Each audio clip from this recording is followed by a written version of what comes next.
as a professional speaker, one of the luxuries I get is to travel around nationwide and speak and share my message.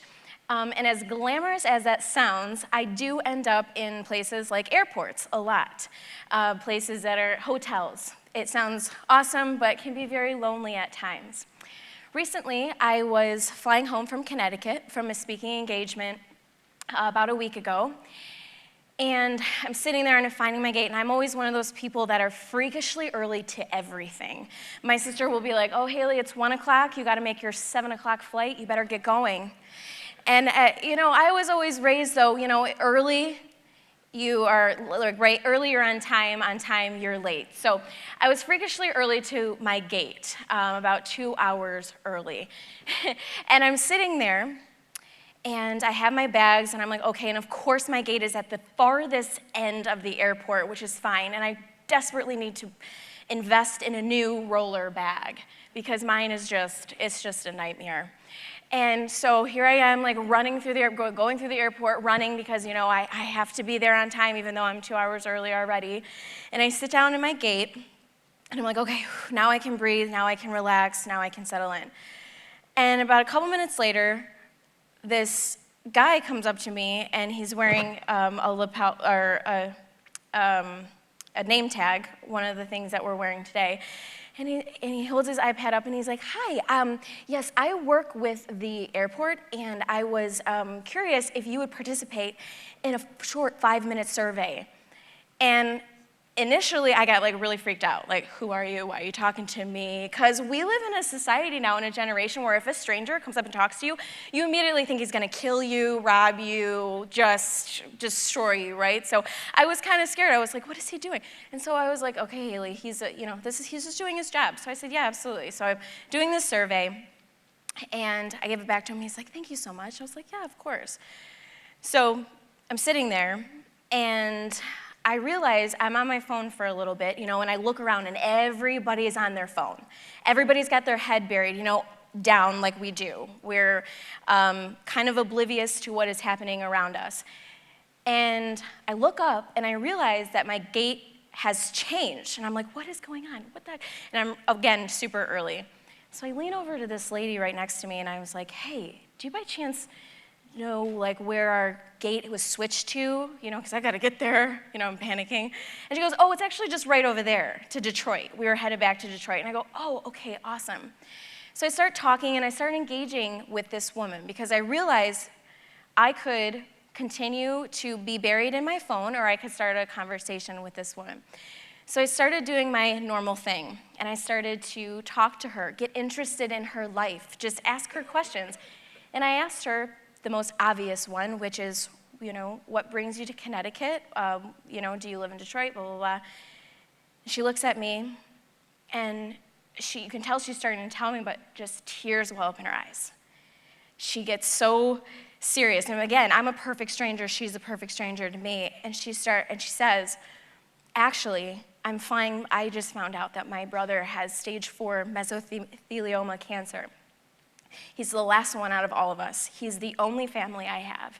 And she starts really tearing up, and so at this moment, again in time, I'm tearing up.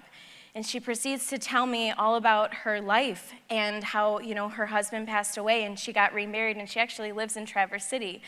And we're sitting there talking, and I reach out and I said, can I give you a hug?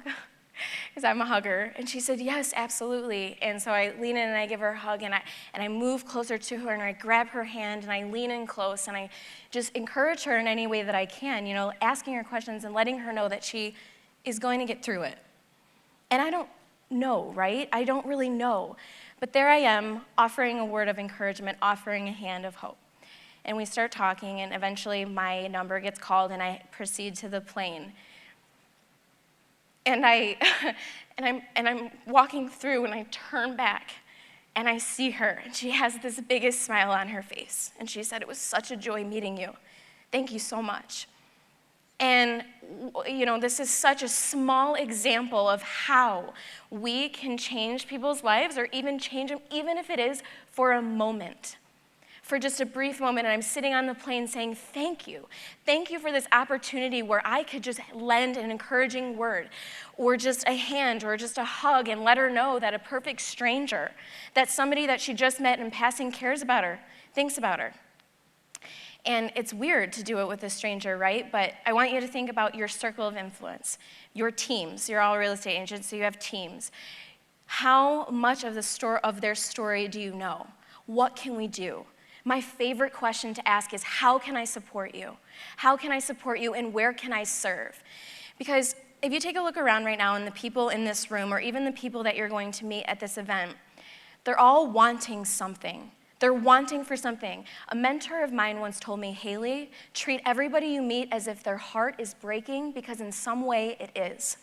Meaning that there are people that we meet on a day-to-day basis, including the people that are in your lives, that are wanting for something. Maybe they want to be a mom but can't get pregnant. Maybe they want to be married but find themselves at an end of a relationship every single moment of their life. They want something.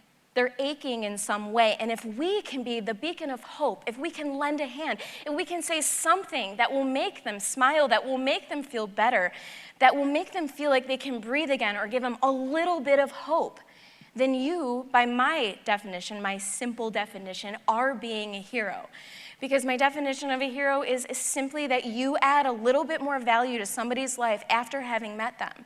And it's so easy to do. We think sometimes that we need resources, that we need a ton of money, that we need to fly across around the world, or that we need to do things. And while those things are so imperative and we need them too, there are things that you can do right now in your life, in your sphere of influence, in your families, in your homes, in your relationships, in your friendships, that can change their life. So make no mistake, it is so easy to do the little things that people are so desperately needing to do. And I think about the moment before I started talking to her.